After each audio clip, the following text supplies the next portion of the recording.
ప్రజలు మంట మీద ఉన్నారు. మీకు నాకంటే బాగా మీకే తెలుసు. ప్రజలు మంట మీద ఉన్నారు, కోపం మీద ఉన్నారు. ఈ కొత్త ప్రభుత్వం మమ్మల్ని ఆగం చేసింది అనే కోపం మీద ఉన్నారు. మా మైనారిటీ సోదరులు ఆలోచన చేస్తా ఉన్నారు, చూస్తా ఉన్నారు. ఈయన ఖచ్చితంగా గతంలో టీడీపీని ముంచిండు, ఇప్పుడు మళ్ళా కాంగ్రెస్ ను కూడా ముంచేటట్టే ఉన్నాడని చెప్పి మా మైనారిటీ సోదరులు కూడా ఆలోచన చేస్తా ఉన్నారు.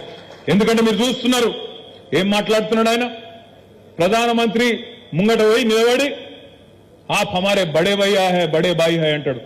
అందుకే కేసీఆర్ గారు ఎప్పుడు చెప్తుంటారు, బడే బాయితో బడే బాయి చోటే మియా సుబాన్ అల్లా అని చెప్తుంటారు కేసీఆర్ గారు.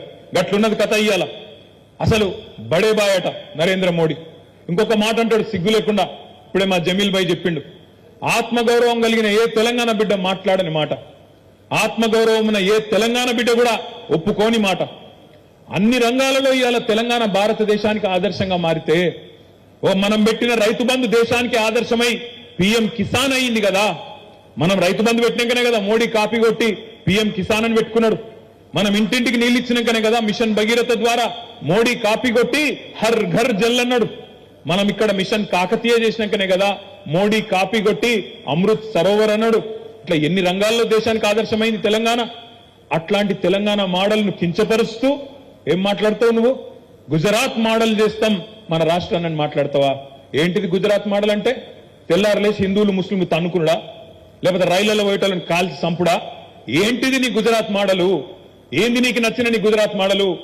మీ నాయకుడు రాహుల్ గాంధీ ఏమో గుజరాత్ మోడల్ బేకార్ మోడల్, అటర్ ఫ్లాప్ మోడల్ అంటాడు.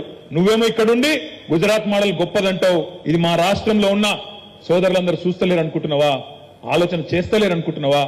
మీ నాయకుడు రాహుల్ గాంధీ ఏమో అదానిని పొట్టుపోటు తిడతాడు. 609వ స్థానంలో ఉన్న అదాని ప్రపంచంలో మోడీ గారి ప్రాపకం వల్లనే 2వ స్థానానికి ఎదిగిండు అని రాహుల్ గాంధీ మాట్లాడతాడు. నువ్వేమో అదానితో నలైబలై చేసుకొని అదాని సాన గొప్పోడు తెలంగాణకు వస్తున్నాడు అని చెప్తాడు. ఇట్లా ఒకటి రెండు కాదు చెప్పుకుంటా పోతే సిగ్గుపోతుంది. గని దిక్కుమాలిన పనులు చేసిన ఈ రేవంత్ రెడ్డి ప్రభుత్వం 90 రోజుల్లోనే ఇవాళ ప్రజాభిమానాన్ని కోల్పోయి ఇవాళ ప్రజల్లో పల్సన్ అయ్యింది. నిన్న ఆయన మాట్లాడుతుంటే గమ్మత్ అనిపించింది నాకు.